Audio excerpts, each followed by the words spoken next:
It is, sir, please sit down. ए उग्रवादी बोलने Can नहीं you दूंगा sit, कभी खड़ा होगा तो। ये बता रहा हूं, ए उग्रवादी कटवे सर, ये जो श्रेय अगर जाता है तो देश के Danish Ali प्रधानमंत्री ji, को जाता है। Danish Ali ji, please sit ये down. आतंकवादी है, उग्रवादी Take है, your seat. ये मुल्ला ए, आतंकवादी है। बिदुरी इसलिए जी, सर अभी मैं बताना चाहता बिदुरी, you हूँ, understood अधीर that? रंजन जी, अधीर रंजन जी अभी Please sit शोर down. मचा रहे थे, Danish लिस्ट Ali. पढ़ रहे थे। Danish उस Ali. लिस्ट में अधीर रंजन जी जब Please लिस्ट sit पढ़ down. रहे थे 1975 से Danish लेकर Ali, अभी please sit तक down. इसकी बात नमस्कार। उम्मीद है आप लोग स्वस्थ और आनंद होंगे। सांसद दानिश अली को भरी संसद में गालियां पड़ने पर भी मायावती का खामोश रह जाना बहुत कुछ संकेत देता है। वो मायावती जो सत्ता में रहते ही सिंघनी की तरीके से गरजती थी और एक मिथ सा बन गया था कि मायावती बहुत अच्छी शासक है। थी भी, ऐसा नहीं है कि नहीं थी भी, काफ़ी हद तक वो अच्छी शासक थी। लेकिन वो अच्छी शासक तभी होती थी जब वो सत्ता में रहती थी। सत्ता जाते ही उनकी आक्रामकता भी चली जाती है। ये भी आज की तारीख में बहुत कुछ ज़्यादा ही दिखाई दे रहा है। और मायावती आज की तारीख में इसलिए भी अभी फ़िलहाल प्रासंगिक हैं और वो समय नज़दीक आ गया है कि अब अगर उन्होंने निर्णय नहीं लिया तो वो प्रासंगिकता भी उनकी ख़त्म हो जाएगी। भारतीय राजनीति मोटे मोटे दो हिस्सों में बढ़ चुकी है। एक तरफ एनडीए है और दूसरी तरफ इंडिया है। मायावती का जो पुराना रिकॉर्ड रहा है उसके मद्देनज़र एक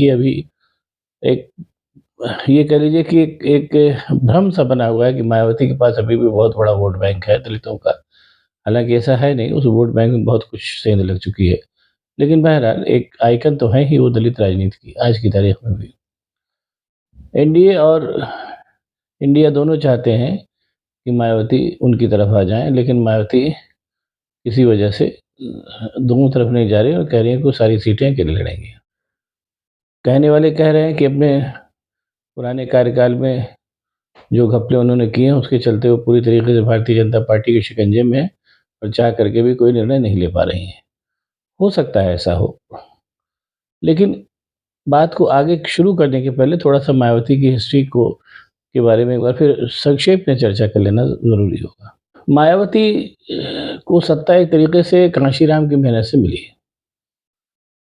कांशीराम ने दलित राजनीति के लिए उत्तर प्रदेश में काफ़ी श्रम किया और वो मायावती उनकी सहयोगिनी होने के नाते उन्होंने सत्ता पाई। जो कांशीराम की मेहनत से जो सत्ता मिली वो मायावती ने पाई और कहीं ना कहीं उस सत्ता को पाने में मुलायम सिंह यादव का भी योगदान रहा जब उन्होंने 1993 में बसपा और सपा का गठबंधन किया, जिसके चलते प्रचंड राम मंदिर आंदोलन के बावजूद सपा और बसपा गठबंधन जीता। बाद में मायावती की अतिशय महत्वाकांक्षा से वो गठबंधन नहीं चला और भारतीय जनता पार्टी ने उस गठबंधन को तोड़ने में अपनी पूरी भूमिका का निर्वहन किया, करना भी चाहिए। और मायावती को 2-3 बार उन्होंने समर्थन दे करके और मायावती की सारी हठधर्मिता सह करके उन्होंने मायावती को एक तरीके से निस्तेज कर दिया भारतीय जनता पार्टी वालों ने। ये भारतीय जनता पार्टी की स्ट्रेटजी थी, क्योंकि तमिलनाडु में वो देख चुकी थी भारतीय जनता पार्टी चाहे जैसी पार्टी हो, लेकिन उसमें पढ़े लिखे आदमी तो हैं ही। तमिलनाडु में भारतीय जनता पार्टी देख चुकी थी कि जब वहाँ पर जो दलित और पिछड़ों का गठबंधन हुआ तमिलनाडु में, उसके बाद से 1966 ऑनवर्ड्स आज तक वहाँ पर जो है भारतीय जनता पार्टी जो तब की जनसंघ थी और कांग्रेस जिसका खाता नहीं खुला। वहाँ पर दलित और पिछड़े ही एक के बाद एक सत्ता पे आते हैं, सवर्ण जातियाँ तमिलनाडु में, और सवर्ण जातियों का जो नेतृत्व था वो तमिलनाडु में ख़त्म हो चुका है। इस चीज़ को भारतीय जनता पार्टी समझ चुकी थी कि 1993 में जो गठबंधन हुआ था, अगर वो गठबंधन सफल होता तो भारतीय जनता पार्टी और कांग्रेस दोनों के लिए उत्तर प्रदेश से खाता खत्म हो चुका था। इस बात को भारतीय जनता पार्टी ने समझ लिया था। इसलिए मायावती की, जैसे मैंने कहा कि मायावती की सारी हठधर्मिता सह करके और उनको बार बार समर्थन दे करके मायावती को उन्होंने तब तक पोसा जब तक मायावती अप्रासंगिक नहीं हो गई। आखिरी बार उनका पूर्ण बहुमत मिला और पूर्ण बहुमत की सरकार में उन्होंने जम करके, जैसा आरोप लगता है कि धांधलेबाजी की, और उस धांधलेबाजी के चलते जब अगला इलेक्शन आया तो मायावती पूरी तरीके से खारिज हो गई। और उसके बाद आज की तारीख में मायावती की स्थिति है कि उनके पास भारतीय लोकसभा में तो अभी फिलहाल 10 सांसद हैं, सपा और क्या नाम बसपा के दूसरे गठबंधन के चलते, लेकिन उत्तर प्रदेश की विधानसभा में उनका कुल एक विधायक। ये कुल मिला के मायावती का इस समय स्थिति है। अब बात केवल एक हो रही है कि मायावती, ऐसा मैंने बताया ना कि अभी भी ये एक भ्रम सा बना हुआ है कि मायावती के पास अभी भी दलित वोट बैंक काफ़ी है। अब आइए इस पर भी चर्चा कर लेते हैं। मायावती ने जो उनकी राजनीति रही है, वो उस ज़माने में बहुत बार-बार कहा करती थी कि कांशीराम कहा करते थे कि कमज़ोर सरकारें हमारे क्या नाम है दलितों और पिछड़ों को आगे बढ़ाएँगी। कमज़ोर सरकारों से उनका मतलब था कि कमज़ोर सरकारें, केंद्रीय कमज़ोर सरकारें। और अगर आप देखें तो मायावती और कांशीराम का या मतलब बसपा का जो ग्राफ है वो कमज़ोर सरकारों के दौर में ही काफ़ी बढ़ा। कांग्रेस की सरकार जो उस समय केंद्र में थी वो भी कमज़ोर ही थी, और भारतीय जनता पार्टी की भी जो सरकार उस समय केंद्र में थी वो भी कमज़ोरी थी। पहली बार नरेंद्र मोदी के नेतृत्व में मायावती का सबका एक मजबूत केंद्र सरकार से पड़ा, जो उत्तर प्रदेश को लेकर के बिल्कुल उसके सामने इस विचार स्पष्ट थे कि उत्तर प्रदेश को हमारा मजबूत गढ़ होना ही चाहिए, तभी हमारी सत्ता लंबे समय तक चलेगी। इसके चलते मायावती की कमज़ोर नसों को दबा करके उन्होंने पूरी तरीके से मायावती को एकदम से किनारे लगा दिया, और कहीं न कहीं उनका बारंबार अपने चुनाव जीतने में इस्तेमाल भी किया। मायावती ने, अब ये सब बातें बहुत ज़्यादा एकदम से वो मतलब उसको अब बताने वाला तो कोई होता नहीं, जो उनके कार्यकलाप होते हैं उससे आप नतीजा ही निकाल सकते हैं। मायावती की शायद ये सोच रही है कि अगर भारतीय जनता पार्टी के सहयोग से और उनकी निष्क्रियता से अगर समाजवादी पार्टी उत्तर प्रदेश में कमज़ोर हो जाए तो मायावती का जो करियर ग्राफ है वो लंबा चलेगा, और बसपा का करियर ग्राफ भी लंबा चलेगा उत्तर प्रदेश में, ऐसा उन्होंने सोचा। लेकिन तब तक जैसा 2 काम हुए कि एक तरफ तो भारतीय जनता पार्टी की मजबूत सरकार आई केंद्र में, और दूसरी तरफ उनके जाने के लिए मायावती के दुर्भाग्य से कांग्रेस का रिवाइवल होना शुरू हो गया राहुल गांधी की भारत यात्रा के बाद से।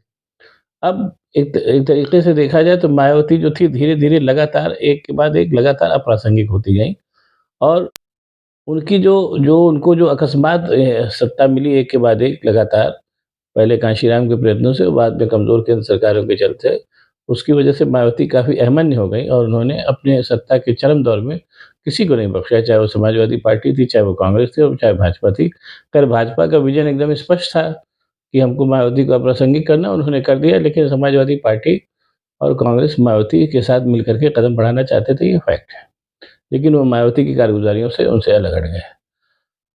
आज की तारीख में मायावती की लाचारगी का अंदाज़ा आप इसी से लगा लीजिए कि दानिश अली को भरी संसद में गालियाँ पड़ने के बावजूद मायावती जो है उनका उनका कहीं कोई से कोई मतलब उस इतनी बड़ी घटना को लेकर के मायावती का रोल बिल्कुल एकदम से ऐसा लाचारगी भरा है जिसमें कुछ कर नहीं पाई। ये मायावती इस बात को कि जो पूरा मायावती का जो पूरा क्या नाम है, जो पूरा सत्ता का जो दौर है, वो ये बताने के लिए पर्याप्त है कि दलित राजनीति तभी तक प्रासंगिक है उत्तर प्रदेश में, जब तक वो अन्य अन्य जातियों के साथ या अन्य दलों के साथ ईमानदारी से गठबंधन करेगी। ईमानदारी शब्द का जो ईमानदारी शब्द का जो चलन है, वो मायावती के नेतृत्व में बहुजन समाज पार्टी में नहीं पाया जाता। वो यूज़ एंड थ्रो वाली पॉलिटिक्स में बिलीव करती हैं कि हमने इस्तेमाल किया, हम जीते और हमने उनको किनारे लगा दिया। लेकिन आज की तारीख में उन सबको धोखा देने के चलते मायावती आज की तारीख में खुद इस जगह पर आ गई हैं कि वो यूज़ एंड थ्रो वाली स्थिति में पहुँचा दी गई हैं, और अब उनके सामने एक स्थिति है जिसका वो कैसे का पालन कर मतलब कैसे उसको करती हैं मुझे नहीं मालूम। लेकिन कहीं न कहीं उनको करना ही पड़ेगा। जो उनकी स्थिति हो गई है कि वो 4 बार की मुख्यमंत्री मायावती के पास आज की तारीख में उत्तर प्रदेश की विधानसभा में कुल 1 विधायक है। ऐसी मायावती को अब कहीं न कहीं कोई न कोई रास्ता चुनना ही पड़ेगा, और राजनीति में अगर वो जेल जाने से और धरना प्रदर्शन से डरेंगी, तो फिर वो एक समय के बाद ऑलरेडी काफ़ी कुछ अप्रासंगिक हो गई हैं, आगे भी अप्रासंगिक हो जाएँगी। बस ये 1995 में से जो, बल्कि ये कह लीजिए 93 से, 95 तो एक तरीके से पहली बार वो मुख्यमंत्री बनी थी। मायावती की राजनीति का जो दौर था, वो दौर अब उतार की तरफ है। इस दौर में और एक चीज़, हाँ, एक चीज़ और मैं कहूँगा कि आप पूरा ऑब्ज़र्व कर लीजिए पुराने उससे कि बहुजन समाज पार्टी धरने प्रदर्शन के लिए नहीं जानी जाती। वो जब सत्ता में रहते हैं तो अपना काम करते हैं, सत्ता में नहीं रहते तो एकदम चुपचाप खामोश बैठे रहते हैं। हाँ, नो डाउट सत्ता में आने के लिए वो संगठन वगैरह के स्तर पे कोशिश करते रहते हैं। और बहुजन समाज पार्टी की इसी नफ्स को भारतीय जनता पार्टी ने पकड़ लिया और जो उनके पुराने धतकर्म है उसका भी उनको आईना दिखाया गया कि आप चुप बैठिए, वरना जो सीबीआई ईडी वगैरह तो है ही।